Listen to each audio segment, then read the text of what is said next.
जय श्री कृष्णा, जय श्री राधे। मैं आपका अपना पंडित रवि भाई सारस्वत आपके भीतर बैठे हुए श्री ठाकुर जी के श्री चरणों में प्रणाम करता हूँ।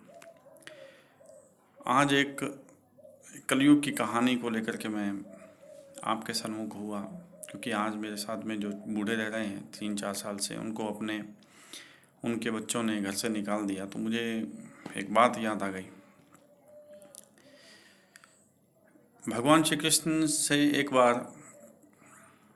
पांडवों ने पूछा कि प्रभु कलयुग के लक्षण क्या होंगे। तो भगवान श्री कृष्ण ने एक माया रूपी महल बनाया और उस महल के अंदर पांडवों को जाने के लिए कहा कि जो कुछ भी दिखाई दे वो मुझे आकर के आप बताओ। उसके अंदर सभी कलयुग के लक्षण आपको प्राप्त हो जाएंगे। चारों भाई भीतर गए। 5वें युधिष्ठिर जी भगवान श्री कृष्ण के साथ में ही रहे। अर्जुन वापस लौट करके आया तो उन्होंने क्या कहा कि प्रभु मैंने ये देखा कि 5 कुएं हैं, एक कुआं बीच में है, चारों तरफ हैं। तो वो एक कुआं चारों को भरा है, लेकिन वो चारों के चारों जो कुएं हैं वो चारों कुएं मिलकर के भी एक कुएं को वापस पानी नहीं दे रहे हैं। वो कुआं सूखता जा रहा है। ऐसा क्यों? तो भगवान श्री कृष्ण कहते हैं कि कलयुग के अंदर एक माँ बाप के 4-4 बेटे होंगे। वो चारों का पालन पोषण बड़ी अच्छी तरह से करेंगे। अपनी धन संपत्ति, तन से, मन से, धन से सब कुछ उन्हें संपन्न कर देंगे। लेकिन वो चारों बेटे संपन्न होने के पश्चात भी एक माँ बाप की सेवा नहीं कर पाएंगे। वृद्धावस्था के अंदर उन्हें बहुत दुख भोगना पड़ेगा, क्योंकि संस्कार नहीं होंगे। कार्य जरूर होगी लेकिन संस्कार नहीं होंगे।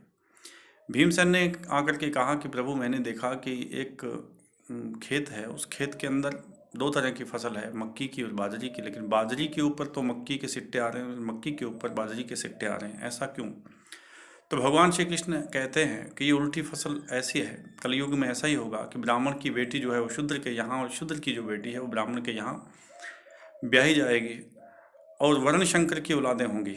और आजकल आपको पता ही है कि अन्य समाजों के अंदर विवाह हो रहे हैं और वर्ण शंकर की औलादें पैदा हो रही हैं। सहदेव ने आकर के कहा कि प्रभु मैंने देखा एक दिशा के अंदर कि गाय अपनी बछड़ी का दूध पी रही है। ऐसा क्यों?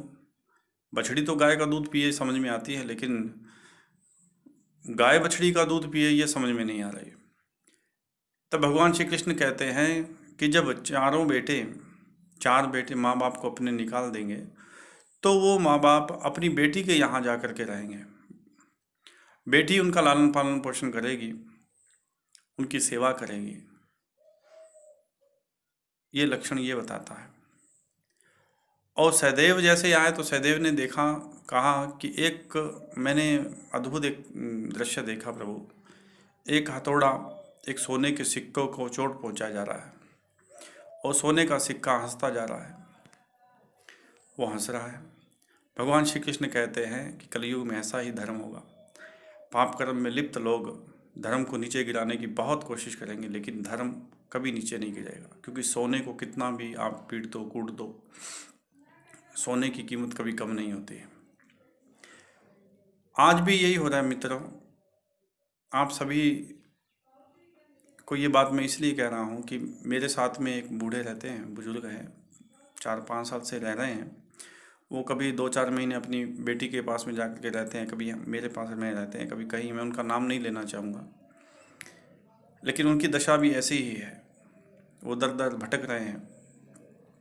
उनका मन एक जगह नहीं लगता, दूसरी जगह चले जाते हैं, दूसरी से। लेकिन वो अपने बच्चों के घर के पास में नहीं जाते। क्यों? उनको पीट करके घर से निकाल दिया। एक बात सदैव याद रखें कि जो बीज हम लोग बोते हैं वही बीज हमें काटना भी होता है, क्योंकि वही बीज पौधा बन करके जब प्रकट होता है तो उसको काटना भी पड़ता है।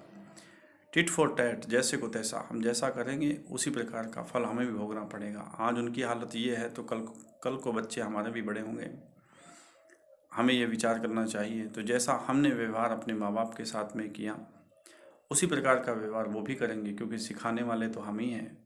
वो भी ये कह सकते हैं कि हम कौन सा अलग कर रहे हैं। जैसा आपने दादा दादी के साथ में किया, व्यवहार किया, वही व्यवहार हम आपके साथ भी कर रहे हैं। इसमें परिपाटी तो आप ही की चलाई हुई है। जय श्री कृष्णा, जय श्री राधे, नारायण नारायण।